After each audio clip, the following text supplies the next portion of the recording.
നമസ്കാരം. പുതിയൊരു വീഡിയോയിലേക്ക് എല്ലാവർക്കും സ്വാഗതം. എല്ലാവിധ സർക്കാർ അറിയിപ്പുകളും നിങ്ങളിലേക്ക് എത്താൻ ഈ ചാനൽ സബ്സ്ക്രൈബ് ചെയ്യുക. ഡിജിറ്റൽ സർവകലാശാല മുൻ വൈസ് ചാൻസലർ സിസ തോമസിന് പെൻഷൻ ഉൾപ്പെടെയുള്ള വിരമിക്കൽ ആനുകൂല്യങ്ങൾ നൽകണമെന്ന് ഹൈക്കോടതി ഉത്തരവ്. 2 ആഴ്ചയ്ക്കുള്ളിൽ ആനുകൂല്യങ്ങൾ നൽകണമെന്നാണ് കോടതി ഉത്തരവ്. സിസ തോമസിന്റെ പെൻഷൻ ഉൾപ്പെടെയുള്ള വിരമിക്കൽ ആനുകൂല്യങ്ങളാണ് തടഞ്ഞുവച്ചിരുന്നത്. ജസ്റ്റിസുമാരായ A Muhammad Mustaq, Johnson John എന്നിവർ ഉൾപ്പെട്ട ബെഞ്ചിന്റേതാണ് ഉത്തരവ്. സിസ തോമസിന്റെ ഹർജിയിൽ സർക്കാരിന് നേരിടേണ്ടി വന്നത് കോടതിയുടെ അതിരൂക്ഷ വിമർശനമാണ്.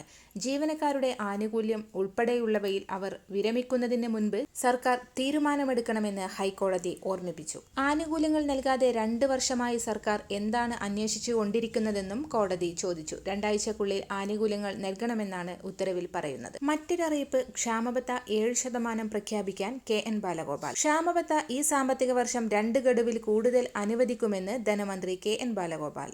NGO യൂണിയൻ സമ്മേളനത്തിലാണ് ധനമന്ത്രിയുടെ പ്രഖ്യാപനം. ശമ്പള പരിഷ്കരണം നടപ്പിലാക്കുമെന്നും ധനമന്ത്രി പ്രഖ്യാപിച്ചിട്ടുണ്ട്. കേരളത്തിൽ നിലവിൽ 6 ഗഡുക്കളാണ് ക്ഷാമബത്ത കുടിശ്ശിക. 18% ക്ഷാമബത്ത കുടിശ്ശിക. ജൂലൈ പ്രാബല്യത്തിൽ കേന്ദ്രം 3% കേന്ദ്ര ജീവനക്കാർക്ക് പ്രഖ്യാപിക്കും.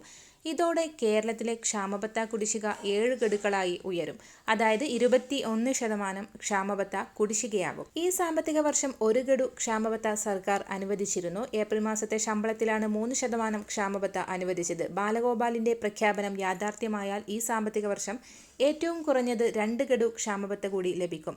2022 ജൂലൈയിലെ 3%, 2023 ജനുവരിയിലെ 4%ആകും ബാലഗോപാൽ പ്രഖ്യാപിക്കുന്ന 7% ക്ഷാമബത്തക്ക് പതിവ് പോലെ കുടിശ്ശിക ഉണ്ടായിരിക്കില്ല. മറ്റൊരറിയിപ്പ്, ക്ഷേമ പെൻഷൻ ഗുണഭോക്താക്കൾക്ക് 3200 രൂപയുടെ വിതരണം അക്കൗണ്ടുകളിലേക്കും കൈകളിലേക്കും സജീവമായി കൊണ്ടിരിക്കുകയാണ്. തുക ഇനിയും എത്തിച്ചേരാത്തവർക്ക് വരും ദിവസങ്ങളിലായി അക്കൗണ്ടുകളിലേക്കും കൈകളിലേക്കും വിതരണം പൂർത്തീകരിക്കും. ജൂൺ 5-ന് മുൻപ് വിതരണം പൂർത്തീകരിക്കാനാണ് തീരുമാനം. കേന്ദ്രവിഹിതത്തിൽ കുറവ് വന്നവർക്ക് ആ കുറവ് വന്ന തുകയും അക്കൗണ്ടുകളിൽ എത്തിച്ചേരും. ഇതോടൊപ്പം തന്നെ PM കിസാൻ സമ്മാൻ നിധിക്ക് അർഹതയുള്ളവർ, eKYC, ലാൻഡ് വെരിഫിക്കേഷൻ എന്നിവ പൂർത്തീകരിച്ചവർക്ക് ആധാർ അധിഷ്ഠിത ബാങ്ക് അക്കൗണ്ടുകളിലേക്ക് 2000 രൂപയുടെ കേന്ദ്രവിഹിതവും എത്തിച്ചേരും.